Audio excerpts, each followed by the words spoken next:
Bon après-midi à tous et à toutes. Merci de nous rejoindre sur Afra Info 1043. Nous sommes heureux de vous retrouver parmi les nôtres. Jeudi 12 juin 2025, vous nous suivez dans les 26 provinces de la République démocratique du Congo, également en dehors de la République démocratique du Congo. Nous vous approchons dans cette édition pour vous informer de la République démocratique du Congo, alors que les combats se poursuivent malgré la diplomatie aussi qui s'active pour mettre fin à cette guerre d'agression qui se passe dans l'est de la République démocratique du Congo. Les combats aussi se poursuivent sur les terrains, plus précisément dans les territoires de Rutshuru, dans la province du Nord Kivu. C'est jeudi 12 juin 2025. En tout cas, de nombreuses bombes sont entendues à ce net moment dans les villages de Kahunga et Kazaro. Voilà, donc ce sont les deux villages qui sont touchés pour l'instant. Donc les bombes, de nombreuses bombes sont entendues ce matin. Vous devez retenir que les rebelles d'M23 soutenus par les Rwandais tentent de bloquer l'avancée des résistants Wazalendo déjà présents. On nous signale que les Wazalendo poursuivent donc une progression. Il y a une progression du côté des Wazalendo.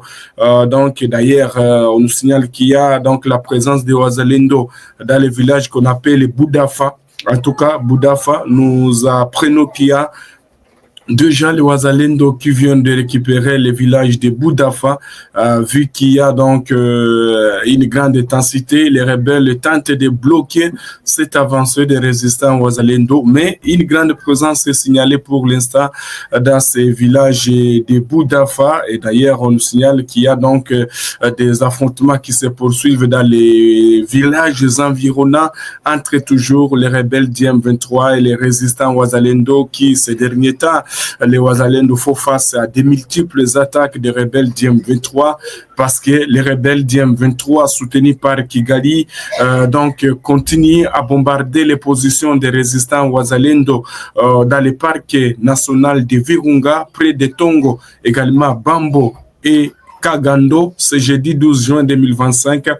D'après nos sources locales, les bombardements se passent au niveau de Kidodi, également Kasali, Kagando et aux alentours de Kirumba de Bambo. Donc ce n'est pas le Kirumba du territoire de Lubero, mais c'est le Kirumba de Bambo où se trouve donc Ingra, également toutes les grandes positions de Wazalendo sont autour de ces agglomérations que les rebelles d'M23 veulent s'emparer. Pour l'instant, il y a donc les rebelles qui continuent à attaquer les résistants Wazalendo, mais les Wazalendo se comportent très bien. Là, se laisse attendre leur porte-parole toujours dans une interview qu'il nous a accordée ce matin. Les porte-parole de Wazalendo affirment qu'elle continue donc sur le terrain malgré que les rebelles d'M23 sont en train de bombarder dans toutes les zones, mais les Wazalendo déjà sont à Boudafa. Voilà, Boudafa, c'était aussi un grand bastion des rebelles d'M23, mais les Wazalendo, petit à petit, ils sont en train d'avancer. Alors, depuis 5 heures du matin, en tout cas, c'est les bombardements des rebelles d'M23 soutenus par Kigali à longue portée sont donc lancés depuis Kahunga. Kahunga, c'est un village situé à une quinzaine de kilomètres de Kiwanja Centre. Donc, vous verrez que les Wazalendo aussi progressent petit à petit sur le terrain. Imaginez-vous, de Kahunga à Kiwanja, je voulais dire de Kahunga à Kiwanja Centre, il y a une affaire de 15 kilomètres. Alors, les Wazalendo aussi sur le terrain progressent.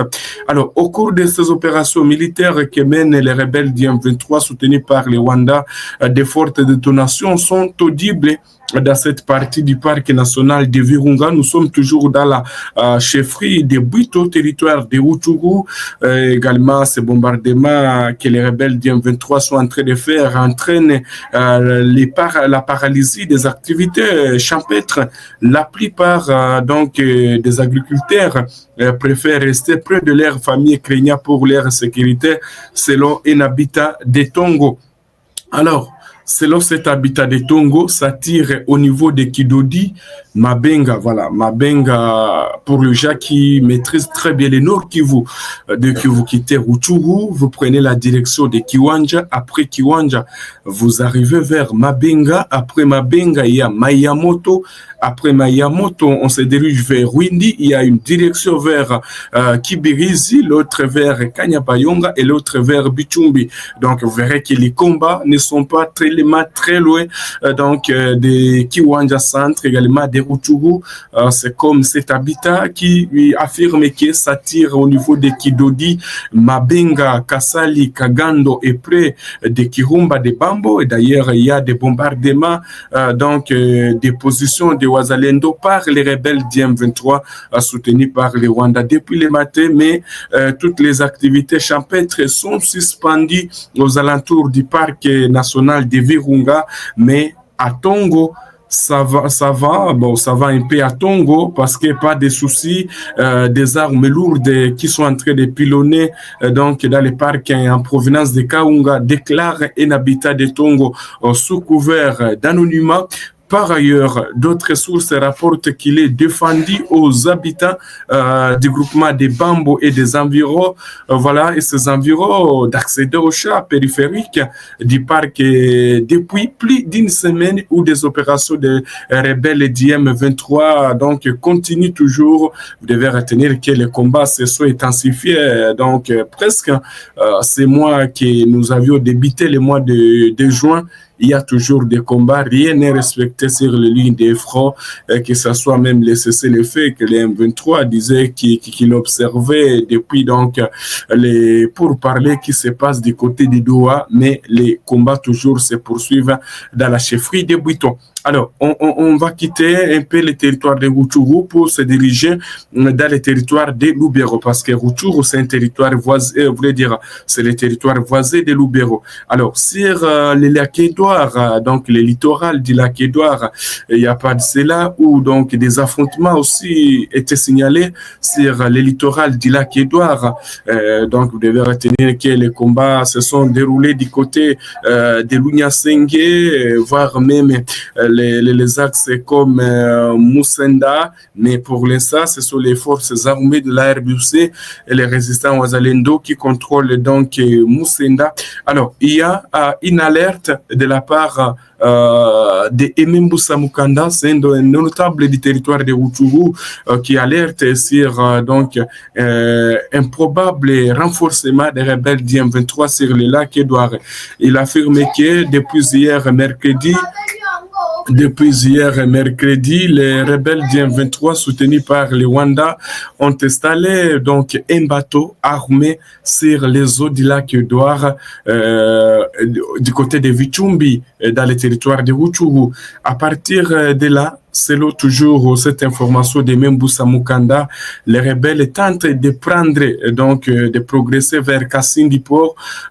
Emembusa Mukanda qui rappelle que le lac Édouard est une partie intégrante du parc national de Virunga, d'où il alerte sur une probable collaboration entre certaines autorités de l'Institut congolais pour la conservation de la nature ICCN et les rebelles. Selon toujours ces révélations de Emembusa Mukanda, le contrôle d'Irak Édouard par les rebelles d'IM23 soutenus par Kigali est une grande risque pour, selon Emembusa Mukanda, pour la ville de Beni et Butembo, même Bunia. D'où Emembusa Mukanda appelle Kinshasa, appelle les autorités congolaises à renforcer la marine congolaise pour sur le lac Édouard pour faire face à d'éventuelles attaques des rebelles d'IM23 soutenus par les Rwandais.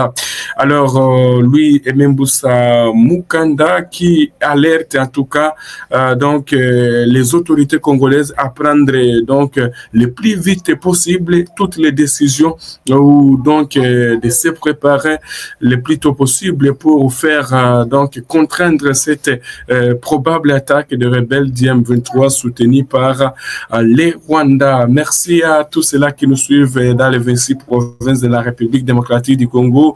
Vous nous écrivez depuis Chikapa, depuis Kasumbalesa, depuis Kolwezi. Si vous avez une question, nous avons des réponses. Laissez vos questions dans cette édition et nous aurons le temps de répondre.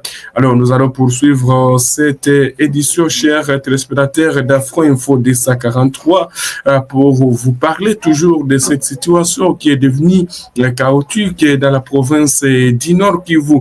Alors, plusieurs violations donc des droits de l'homme sont commises. Alors, il y a les bureaux conjoints des Nations Unies aux droits de l'homme en République démocratique du Congo a publié les principales tendances de violation des droits de l'homme pour le mois de mars 2025. Alors, selon ces rapports, 555 violations et atteintes aux droits humains ont été documentées sur l'ensemble du territoire national congolais, dont 284 au Nord Kivu, il y a 134 à Ituri et 59 au Sud Kivu, des provinces à conflit. La proportion de ces violences dans ces zones est de 88%.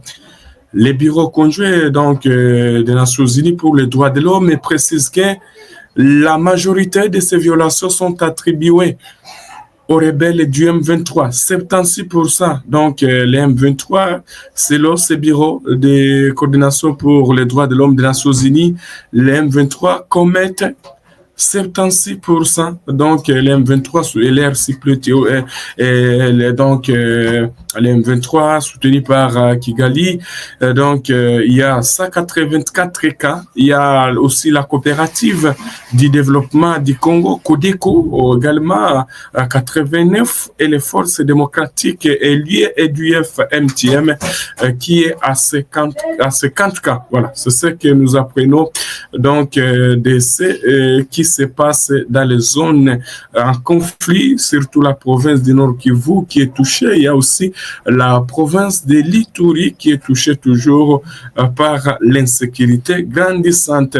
Merci à tous ceux-là qui sont tellement connectés à pareil instant depuis la ville de Chikapa. Ils sont très nombreux, vraiment. Merci beaucoup.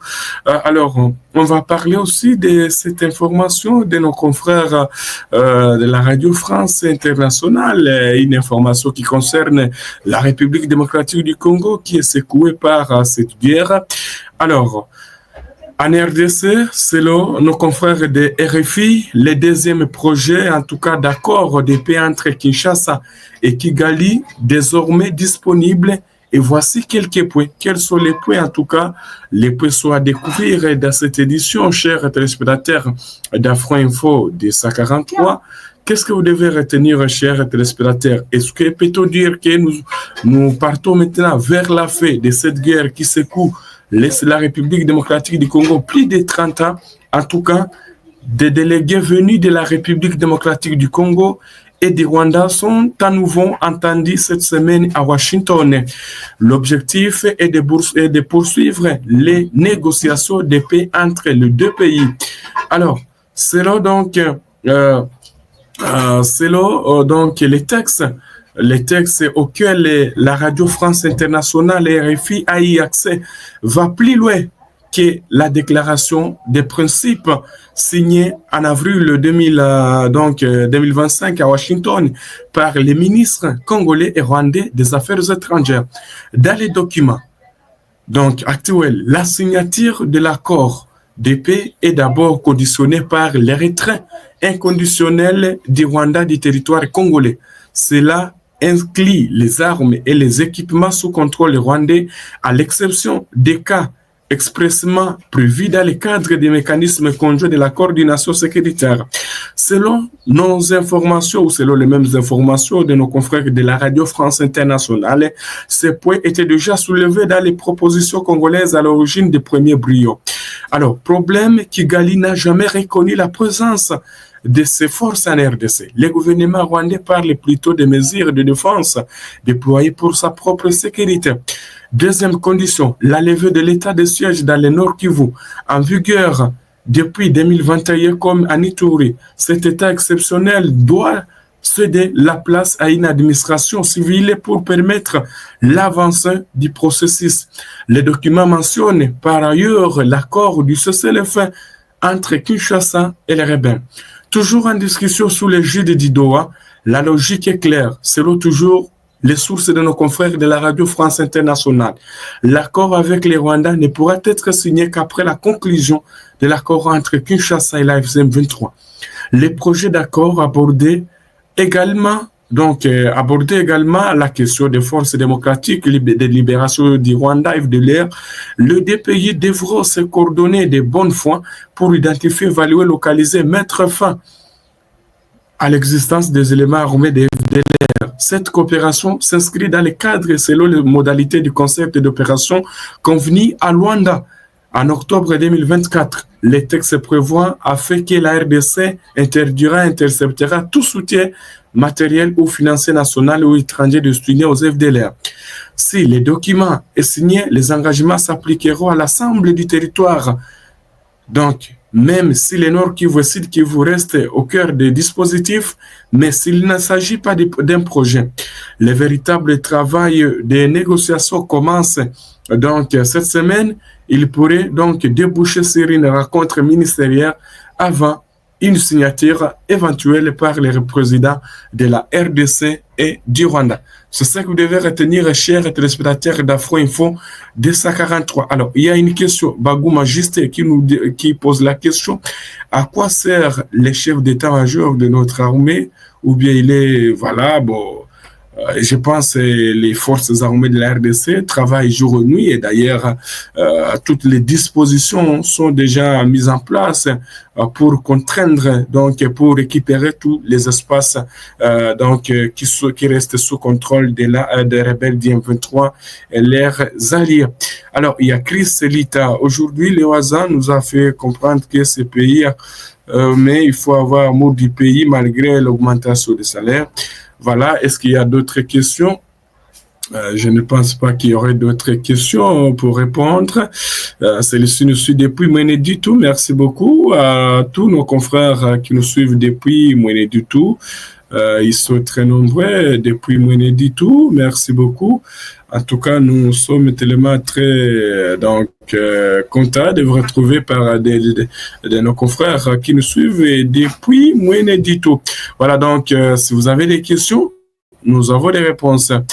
Merci en tout cas à tous ceux-là qui nous ont suivis dès le début jusqu'à la fin. Likez, partagez, ça nous fera du plaisir à tous et chacun. Nous vous souhaitons de passer une excellente journée. Également, si vous avez des questions, vous avez des suggestions, nos coordonnées sont bel et bien affichées là-bas. Également, ceux qui nous soutiennent via notre Sopatex, via Airtel Money, vous pouvez le faire. Que Dieu vous bénisse et qu'il bénisse la République démocratique du Congo et qu'il ramène la paix dans la partie orientale de notre bon cher pays.